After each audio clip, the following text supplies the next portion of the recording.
হে পরওয়ারদিগার, যদি এই নারীদের ধোঁকা থেকে আমাকে রক্ষা না করো, যদি তাদের কপটতা করাই আমার কাজ হয়, তাহলে আমি ক্ষতিগ্রস্ত হব। জুলেখা তোমাকে গোলাম হিসেবে কিনেছে। হ্যাঁ, বছরের পর বছর তোমাকে অর্থ করি প্রতিপত্তি দিয়ে লালন পালন করেছে। তার অধিকার রয়েছে তোমাকে পাবার, আর না হলে তোমাকে জেলখানায় যেতে হবে। এটা এক বাক্যে বিশ্বাস করে নিন যে আমি কখনোই জেলখানার ভয় করি না। যদি তার ইচ্ছায় সহমত হই, খোদা তাআলার হকের সাথে বিরোধিতা করা হবে।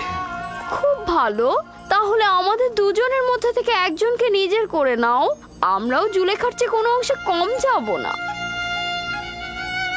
ভাবছি তোমরা কতটা নির্লজ্জ। যেখানে বানু জুলেখা গোলামের উপর মালিকানা ও নিয়ামতে হক রাখে, তবুও তার গুনাহ কাজে একমত হচ্ছে না, সেখানে তোমাদের মতো নির্লজ্জের কাছে আনুগত্য পোষণ করব? আপনার মেহেরবান চেহারায় মেহেরবান অন্তরের নিশান রয়েছে। নিজের প্রেমকে কষ্ট দেওয়া মহৎ ব্যক্তির উদাহরণ নয়। যদি আবারও তোমার বাতিল তাগাদ পুনরাবৃত্তি করো, তাহলে তোমাদের সাথে আদব ও সম্মানের পরিবর্তে তিরস্কারের ভাষায় কথা বলবো। আপনি হয়তো বুঝতেই পারছেন না আপনি নিজেকে সব ধরনের শাস্তির জন্য প্রস্তুত করছেন। আপনি এটুকু জেনে রাখুন যে আপনাকে আমি ছেড়ে দিচ্ছি না। আমার হাত আপনার ওপর থেকে তুলে নেব না। হয় আপনি আমার অথবা জুলেখার হবেন, নয়তো আপনাকে কারাগারে যেতে হবে। এটা বানুর পক্ষ থেকে। নবুয়াতের পোশাকের আবৃত্তে কেউ ধোঁকাবাজি বা ভণ্ডামির বেড়া জালে বা কামনায় প্রকৃত ইবাদতকারী প্রতারণায় পড়ে না। উঁচু আকাশে উড়ন্ত সৌভাগ্যের হোমা পাখি তার নিজস্ব শক্তিতেই আকাশের সঙ্গে যুক্ত থাকে, বাজ পাখির চিন্তায় বন্দী থাকে না। দরুদ আলী জনাব ইউজারসিফ। কখনোই আমাকে তাজিম করবে না মেনিসাবু। আমি তাজিম করতে করতে একেবারেই অভ্যস্ত হয়ে গেছি। আলী জনাব ছোটবেলাতেই আমাকে শিক্ষা দেওয়া হয়েছে যে বড়দের তাজিম করতে হবে। এই মহান ব্যক্তিরা তাজিম পছন্দ করলে বা উপযুক্ত হলেও আমার জন্য নয়, শুধুমাত্র তিনি তাজিমের উপযুক্ত। তুমি কি চাও? আমি কি চাইবো? কি যেন বলতে এসেছিলাম। হ্যাঁ, যে নারীগুলো আপনার কামরা থেকে বেরিয়ে গেল সেগুলো বানু জুলেখার কামরায় গিয়ে ঢুকেছে। স্বাভাবিক তো, তাদেরকে পাঠানো হয়েছিল রাজপ্রতাপের মাধ্যমে আমাকে বাধ্য করতে। তাদেরকে তো তাদের কর্মের ফিরিস্তি পেশ করতেই হবে। আচ্ছা মেনিসাবু, বলো তো, তুমি কি জানো এই রুমালগুলো কিসের জন্য? হ্যাঁ হ্যাঁ হ্যাঁ, এগুলো কেন পায়ের নিচে ফেলেছেন? এগুলো তো আগ্রহের নিশানা। যদি কেউ কারোর প্রতি ইশক প্রকাশ করতে চায় তবে তাকে এই রুমালগুলো দেয় অথবা তার জন্য পাঠায়।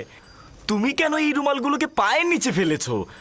হায় আফসোস, যদি কেউ আমার দিকে একটু নজর দিত, আমার জন্য রুমাল পাঠাতো। ঠিক আছে ঠিক আছে, আমি বুঝেছি। তার মানে আর বেশি কথা বলা যাবে না। আমি চলে যাচ্ছি। কিন্তু আলী জনাব, এই রীতিগুলো কিন্তু সুদর্শনের জন্য যায় না।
কাছে ও কিছুতেই বশ্যতা স্বীকার করলো না।